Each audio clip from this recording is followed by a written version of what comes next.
Good morning, welcome dear students. Myself A K. Sharma. Chemical bonding के Hindi medium के आज के लेक्चर नंबर 17 में हम पोलराइजेशन जो हम पढ़ रहे थे, हमारा प्रीवियस टॉपिक चल रहा था पोलराइजेशन, आयनिक लक्षणों में आयनिक लक्षणों का सहसंयोजी लक्षणों में परिवर्तन, जिसको हमने कहा था पोलराइजेशन, ध्रुवणता। और हमने कहा था इसी को हम कहेंगे फायांस रूल। ठीक है, अब हमारे पास हमने कहा स्मॉल कैटायन लार्ज एनायन को ज़्यादा पोलराइज करेगा और आयनिक बॉन्ड जो है इसमें कोवेलेंट कैरेक्टर्स डेवलप होंगे, कोवेलेंट लक्षण डेवलप हो जाएंगे।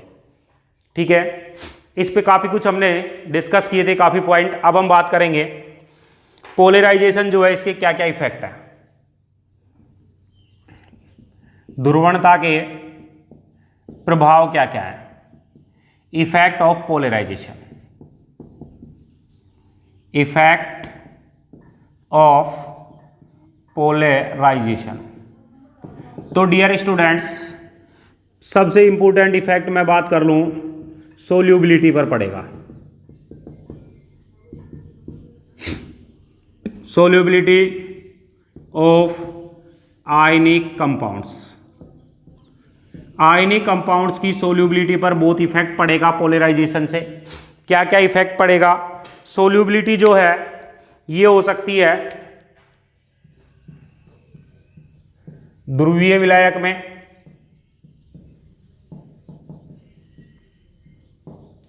और सेकंड हम इसको देखेंगे अध्रुवीय विलायक में। सोल्यूबिलिटी का डिस्कशन हम दो पॉइंटों पे करेंगे, एक करेंगे हम ध्रुवीय विलायक में और सेकंड हम करेंगे अध्रुवीय विलायक में। ध्रुवीय विलायकों में सोल्यूबिलिटी डिक्रीज होगी आयनिक कंपाउंड्स की यदि कोवेलेंट कैरेक्टर्स इंक्रीज हो रहा है। वापस देखें क्या कहा मैंने, ध्रुवीय विलायक में आयनिक कंपाउंड्स की सोल्यूबिलिटी जो है ये डिक्रीज होगी।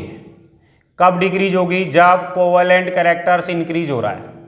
यानी कि इसमें मैं आपसे कह सकता हूं सोल्यूबिलिटी जो है, विलेयता जो है आयनिक यौगिक की ध्रुवीय विलायक में विलेयता इनवर्सली प्रोपोर्शनल टू है कोवेलेंट कैरेक्टर्स के, कोवेलेंट कैरेक्टर्स के इनवर्सली प्रोपोर्शनल होगी। और अध्रुवीय विलायकों में हम बात करेंगे तो हम कहेंगे कि सोल्यूबिलिटी जो है ये डायरेक्ट प्रोपोर्शनल टू होगी कोवेलेंट कैरेक्टर्स के। क्लियर? क्या डिस्कशन आया हमारे पास? हमने क्या कहा, आयनिक यौगिकों की विलेयता ध्रुवीय विलायक में कम हो जाएगी जब कोवेलेंट कैरेक्टर इंक्रीज हो रहे हैं, और अध्रुवीय विलायक में बढ़ेगी यदि कोवेलेंट कैरेक्टर इंक्रीज हो रहे हैं।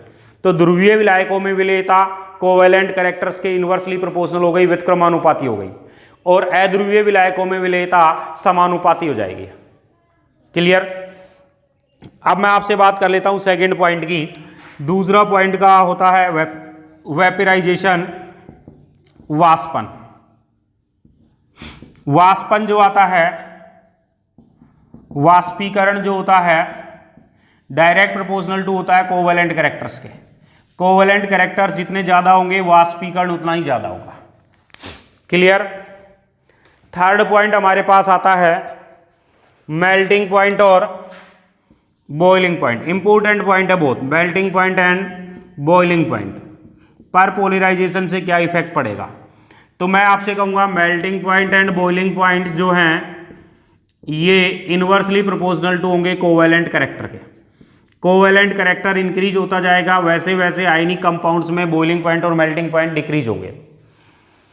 अब हमारे पास यहां पर क्वेश्चंस दो तरीके के होते हैं।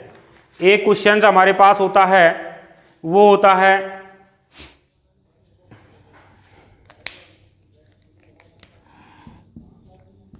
एस ब्लॉक जो है एस ब्लॉक के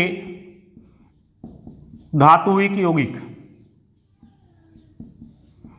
और एस ब्लॉक के धात्विक यौगिक की हम बात करें तब मैं आपसे कहूँगा कि एस ब्लॉक के धात्विक यौगिकों में हमें मेल्टिंग पॉइंट को एक्सप्लेन करना है लैटिस एनर्जी के अकॉर्डिंग। किसके अकॉर्डिंग करना है? लैटिस एनर्जी के अकॉर्डिंग। मैं एक क्रम और बता देता हूँ। बी के जितने भी यौगिक हैं इनका मेल्टिंग पॉइंट सबसे कम रखना है। बी के मेल्टिंग पॉइंट सबसे कम होंगे, इससे ज़्यादा होंगे लिथियम के यौगिकों के, और लिथियम के यौगिक जो हैं इससे ज़्यादा होंगे शेष एस ब्लॉक तत्वों के यौगिकों के। ये ऑर्डर आपको लर्न रखना है। मेल्टिंग पॉइंट की बात करें तो बेरिलियम के यौगिकों का सबसे कम होगा, लिथियम के यौगिकों का ज़्यादा होगा, और बचे हुए जो एस ब्लॉक के एलिमेंट्स हैं इनके यौगिकों का ज़्यादा होगा। मैं एक एग्जाम्पल लेता हूँ। एग्जाम्पल में मैंने लिया कि BeCl2, KCl और LiCl और NaCl। तो इसके लिए हमें मेल्टिंग पॉइंट का क्रम बताना है। तो हमारे पास मेल्टिंग पॉइंट का क्रम बेटा बनेगा डियर स्टूडेंट्स। हमने क्या कहा? सबसे पहले सबसे निम्न melting point, low melting point होगा बेरिलियम के यौगिकों का। देखो बेरिलियम में क्या है, तो सबसे लो मेल्टिंग पॉइंट हो गया BeCl2 का, फिर लिथियम का, LiCl का, फिर हमें KCl और NaCl का अकॉर्डिंग किससे निकालना है? लैटिस एनर्जी से।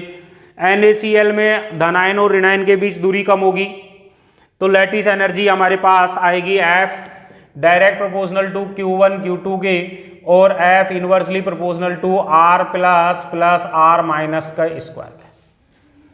ठीक है, तब हम कहेंगे कि NaCl की लैटिस एनर्जी ज़्यादा होगी और KCl की लैटिस एनर्जी कम होगी। तो हमारे पास ऑर्डर ये हो गया।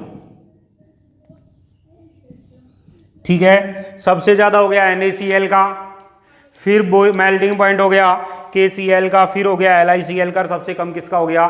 BeCl2 का।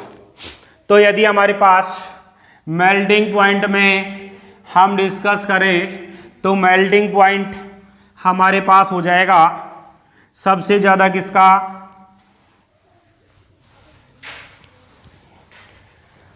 मेल्टिंग पॉइंट में हम डिस्कस कर रहे थे एस ब्लॉक के एलिमेंट्स में। ठीक है, इफेक्ट को एक बार वापस देखें। सबसे पहला इफेक्ट मैंने आपसे कहा विलेयता पर। पहला इफेक्ट पड़ा आयनिक यौगिकों की विलेयता पर। आयनिक यौगिकों की विलेयता पर इफेक्ट पड़ा। ठीक है, किसका इफेक्ट देख रहे थे? पोलराइजेशन का। पोलराइजेशन के प्रभाव हम पढ़ रहे हैं। पोलराइजेशन के प्रभाव में पहला हो गया आयनिक यौगिकों की विलेयता। आयनिक यौगिकों की विलेयता हमने दो तरीके से की। एक हमने की ध्रुवीय विलायकों में, और दूसरी हमने की है अध्रुवीय विलायकों में। क्लियर? ध्रुवीय विलायकों में मैंने आपसे कहा है कि ध्रुवीय विलायक में विलेयता जो आएगी वो कम होती जाएगी यदि कोवैलेंट कैरेक्टर्स बढ़ रहे हैं। तो मैं कहूँगा ध्रुवीय विलायकों में विलेयता जो है कोवैलेंट कैरेक्टर्स के व्युत्क्रमानुपाती है, सहसंयोजी लक्षण के व्युत्क्रमानुपाती है। और अध्रुवीय विलायकों में विलेयता मैं बात कर लूँ तब मैं आपसे डियर स्टूडेंट्स कहूँगा समानुपाती है कोवैलेंट कैरेक्टर्स के। ठीक है, सेकंड इफेक्ट जो है ये हमने लिया है वाष्पन का या वाष्पीकरण का। वाष्पन जो है ये डायरेक्ट प्रोपोर्शनल टू आएगा कोवैलेंट कैरेक्टर्स के। कोवैलेंट कैरेक्टर्स बढ़ेंगे तो वाष्पीकरण भी बढ़ेगा। तीसरा मैंने कहा इंपॉर्टेंट पॉइंट है हमारे पास, और तीसरा इंपॉर्टेंट पॉइंट क्या है? ये है melting point and boiling point. Generally मैंने आपसे कहा कि melting point and boiling point जो हैं, melting point and boiling points जो हैं ये इन्वर्सली प्रोपोर्शनल टू होंगे कोवैलेंट कैरेक्टर्स के। लेकिन हमने आपसे डिस्कस किया कि क्वेश्चंस हमारे पास मेल्टिंग पॉइंट और बॉइलिंग पॉइंट में या तो एस ब्लॉक के एलिमेंट्स के यौगिक देगा, एस ब्लॉक के धात्विक यौगिक देगा, ठीक है, या फिर हमसे डिस्कस करेगा सेकंड पॉइंट, और इसका सेकंड पॉइंट मैं डिस्कस करूंगा एस, पी, डी और एफ के धात्विक यौगिक मिश्रित देगा आपको, मिक्स्ड धात्विक यौगिक देगा, एस, बी और डी और एफ ब्लॉक के मिक्स्ड धात्विक यौगिक देगा। पहला मैंने कहा एस ब्लॉक के धात्विक यौगिकों की बात करें तो हम इसको डिफाइन करेंगे किसके अकॉर्डिंग, लैटिस एनर्जी के अकॉर्डिंग।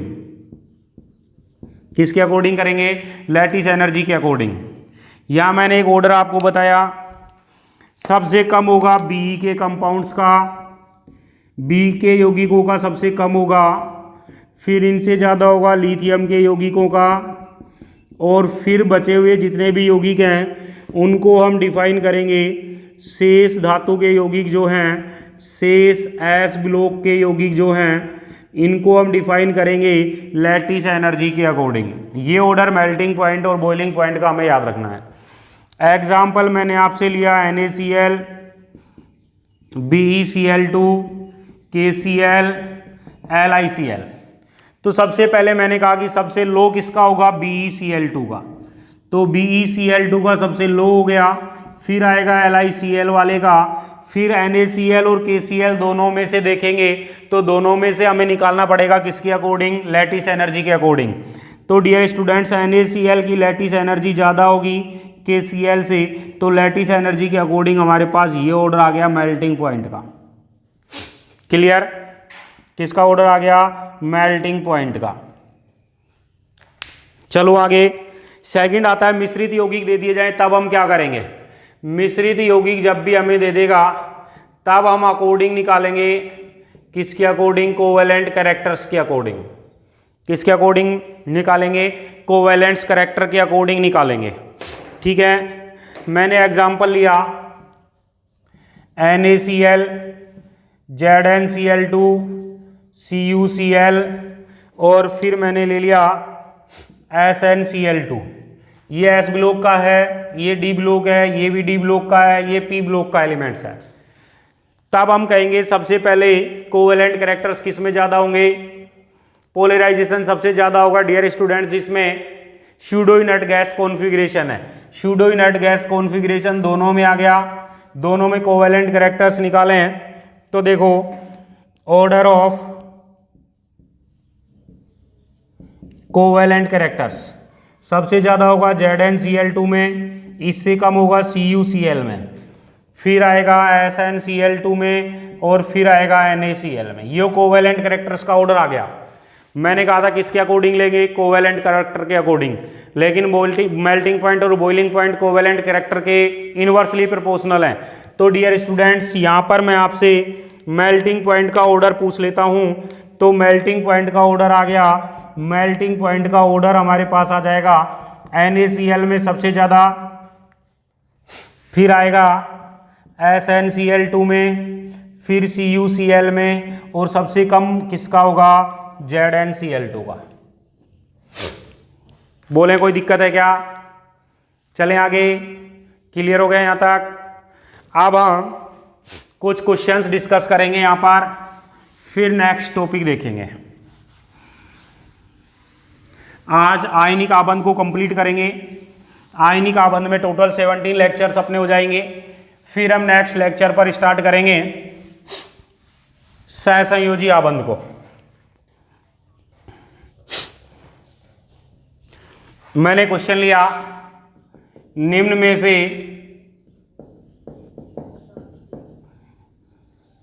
जल में सर्वाधिक विलेय है, सर्वाधिक विलेय है।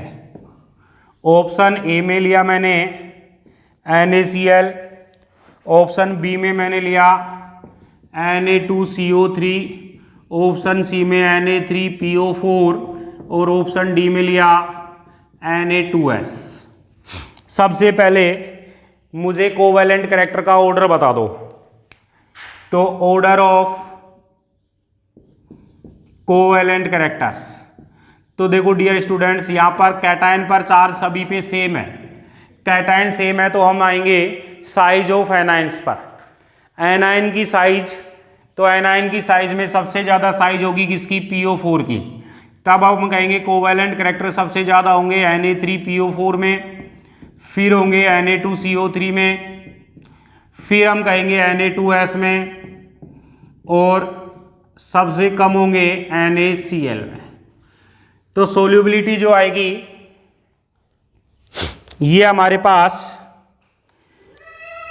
आयनिक कंपाउंड में कोवैलेंट कैरेक्टर्स के अपोजिट रहेगी। तब हम कहेंगे सोल्यूबिलिटी का ऑर्डर जो आएगा, सोल्यूबिलिटी का ऑर्डर हो गया NaCl, Na2S, Na2CO3, Na3PO4 में। सबसे ज़्यादा किस में हो गया, NaCl में। Clear. Next question, next question हम आपसे कहें सर्वाधिक ईथर में सर्वाधिक विलेय है। ए ऑप्शन में मैंने आपसे कहा SnCl4, बी में मैंने आपसे कहा NaCl, सी में मैंने आपसे कहा KCl, और डी में मैंने कह दिया AlCl3। ठीक है, तब हम कह देंगे सर्वाधिक विलेय कौन सा हो गया, SnCl4। क्लियर। फिर हम बात करेंगे नेक्स्ट क्वेश्चन, न्यूनतम मेल्टिंग पॉइंट है। A ZnCl2, B TiCl2, C NaCl, और D CsCl। देखो S block, D block, P block सबके एलिमेंट्स हैं। तब हमें निकालना है according covalent characters. Covalent character सबसे ज़्यादा होंगे, order of covalent characters ZnCl2, फिर TiCl2, फिर हो गया CsCl, सबसे कम हो गया NaCl। ठीक है, अब हम बात करेंगे कि हमारे पास सबसे न्यूनतम, तो कोवैलेंट कैरेक्टर के अपोजिट होगा, अपोजिट होगा तो न्यूनतम किसका हो जाएगा, ZnCl2 का। किसका न्यूनतम हो जाएगा, ZnCl2 का। क्लियर। अब हम नेक्स्ट टॉपिक लेते हैं डियर स्टूडेंट्स। नेक्स्ट टॉपिक हम डिस्कस करेंगे, तो नेक्स्ट टॉपिक हमारे पास आता है आयनिक पोटेंशियल्स, आयनिक विभव। नेक्स्ट टॉपिक आता है आयनिक विभव, आयनाइजेशन या आयनिक पोटेंशियल। आयनिक पोटेंशियल्स को हम डिनोट करेंगे, किससे डिनोट करेंगे, फाई से। ठीक है, फाई जो है ये होता है charge on cation upon size of cation. धनायन और धनायन के आवेश और उसके आकार का अनुपात जो है, धनायन के आवेश और आकार का अनुपात जो है, ये किसको बताएगा, आयनिक विभव को बताएगा, आयनन विभव को बताएगा, आयनिक पोटेंशियल को एक्सप्लेन करेगा। अब हम आपसे कहेंगे कि हमारे पास चार्ज जो है, धनायन पर आवेश बढ़ेगा, धनायन पर आवेश ये बढ़ रहा है, तब मैं आपसे कहूँगा फाई की वैल्यू क्या हो जाएगी, बढ़ जाएगी। या फिर मैं कह दूँ धनायन का साइज जो है ये घट रहा है, धनायन का आकार घट रहा है, तब भी मैं आपसे कहूँगा कि फाई की वैल्यू क्या हो जाएगी, बढ़ जाएगी। फाई की वैल्यू जितनी ज़्यादा आएगी, पोलराइजेशन पावर, पोलराइजिंग पावर उतनी ज़्यादा होगी धनायन की। क्लियर। इसका मतलब हो गया polarizing power direct proportional to आ गई किसके, फाई के। इक्वेशन नंबर फर्स्ट, यानी कि पोलराइजिंग पावर ऑफ धनायन धनायन की पोलराइजिंग पावर जो है ये क्या है, आयनिक विभव कहलाती है। ठीक है, अब मैं आपसे कह दूं कि पोलराइजेशन जो है ये पोलराइजेशन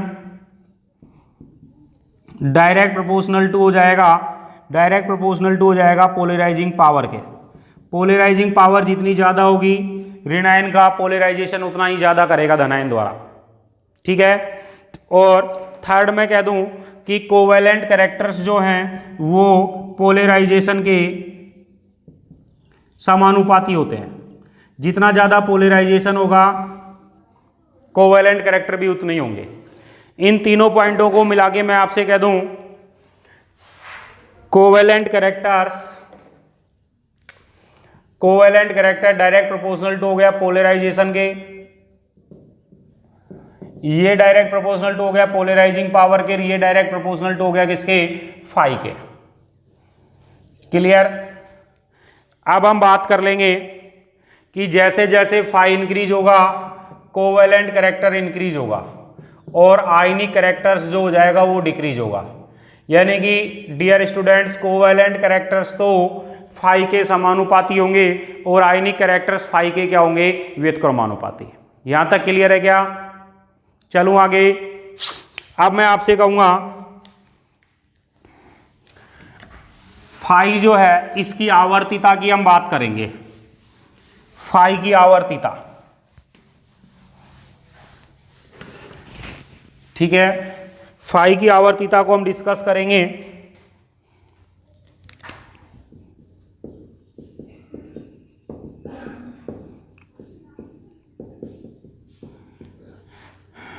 डिस्कस करेंगे दो पॉइंटों में, एक हम करेंगे आवर्त में और दूसरा डिस्कस हम करेंगे ग्रुप में।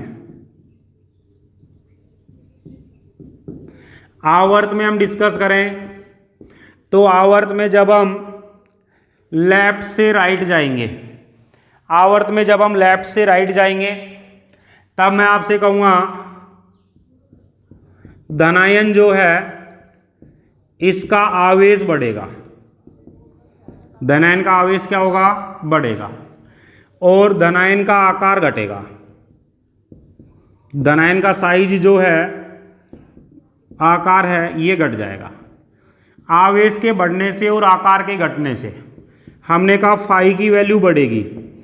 फाई की वैल्यू बढ़ेगी तब हम कहेंगे कोवेलेंट कैरेक्टर्स तो बढ़ेंगे और आयनिक कैरेक्टर्स जो हैं ये डिक्रीज हो जाएंगे। एग्जाम्पल मैंने लिया Na, फिर Mg, फिर मैग्नीशियम, नहीं Mg के बाद एल्यूमिनियम, सिलिकॉन, सिलिकॉन के बाद में फास्फोरस, सल्फर और क्लोरीन। सोडियम पर प्लस आवेश होता है धनावेश में, मैग्नीशियम पर +2, एल्यूमिनियम पर +3, सिलिकॉन पर +4, फास्फोरस पर मैक्सिमम +5, सल्फर पर +6 और Cl पर +7। हमने कहा जब हम इस पीरियड में इस आवर्त में लेफ्ट से राइट गए धनावेश बढ़ गया, साइज घट गया, आवेश क्या हो रहा है, बढ़ रहा है, साइज जो है वो क्या हो रही है, कम हो रही है। दोनों पॉइंटों से मैं कह दूं फाई जो है ये इंक्रीज हो रहा है तो कोवेलेंट कैरेक्टर्स इंक्रीज हो जाएंगे और आयनिक कैरेक्टर्स क्या हो जाएंगे, डिक्रीज हो जाएंगे। ठीक है, किसी ग्रुप में जब हम डिस्कशन करें तो ग्रुप में डिस्कस करूं, जैसे मैंने एक सपोज करो ग्रुप लिया, lithium, sodium, potassium, rubidium, caesium, सभी पे चार्ज क्या है, प्लस। तो ग्रुप में जब हम ऊपर से नीचे आएंगे, टॉप से बॉटम पर आएंगे, तब मैं कहूँगा आवेश तो कांस्टेंट है, आवेश तो नियत है, लेकिन साइज जो है ये इंक्रीज होगा। आवेश कांस्टेंट हो गया, साइज इंक्रीज होगी, साइज इंक्रीज होगी तब हम कहेंगे फाई क्या होगा, डिक्रीज होगा। फाई डिक्रीज हो गया तो कोवेलेंट कैरेक्टर्स डिक्रीज हो जाएंगे और आयनिक कैरेक्टर्स क्या हो जाएंगे, इंक्रीज हो जाएंगे। ठीक है, फाई की आवर्तिता हमने दो तरीके से देखी। आवर्त में बाएं से दाएं गए, धनायन पर आवेश बढ़ा, धनायन का साइज कम हो गया, हम कहेंगे फाई बढ़ जाएगा कोवेलेंट कैरेक्टर बढ़ेंगे और आयनिक कैरेक्टर डिक्रीज हो जाएंगे। ये एग्जाम्पल मैंने आपसे डिस्कस किया। फिर मैंने कहा किसी भी ग्रुप में मैं कहूँगा आवेश कांस्टेंट रहेगा, आकार जो है ये बढ़ेगा, आकार बढ़ेगा तब मैं कहूँगा फाई कम हो जाएगा, कोवेलेंट कैरेक्टर कम हो जाएंगे और आयनिक कैरेक्टर बढ़ जाएंगे। Clear dear students? ये एग्जाम्पल लिया मैंने, आवेश कांस्टेंट है, साइज बढ़ रहा है तो आयनिक पोटेंशियल जो है ये डिक्रीज होगा, कोवेलेंट कैरेक्टर डिक्रीज हो जाएंगे और आयनिक कैरेक्टर्स इंक्रीज हो जाएंगे। क्लियर? अब हम बात करें फाई का मेन उपयोग जो है, फाई का मेन उपयोग हम करते हैं ऑक्साइडों की प्रकृति। फाई के अकॉर्डिंग ऑक्साइडों की प्रकृति डिसाइड करेंगे।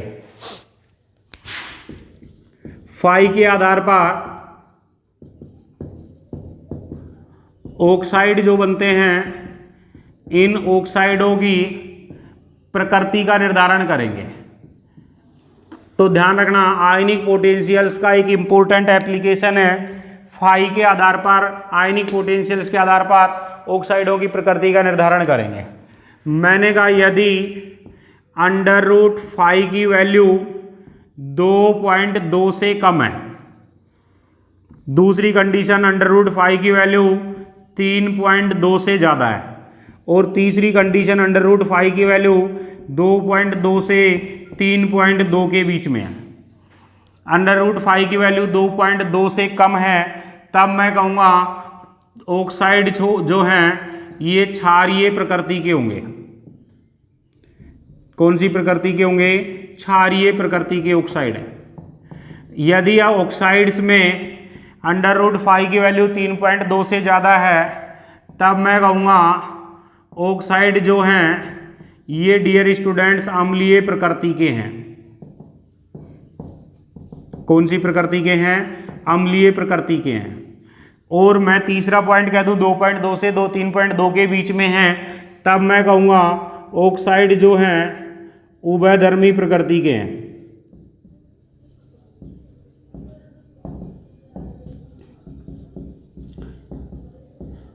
ठीक है? कौन सी प्रकृति के हैं? उभयधर्मी प्रकृति के हैं। यानी कि अंडर रूट फाई की वैल्यू ज़्यादा है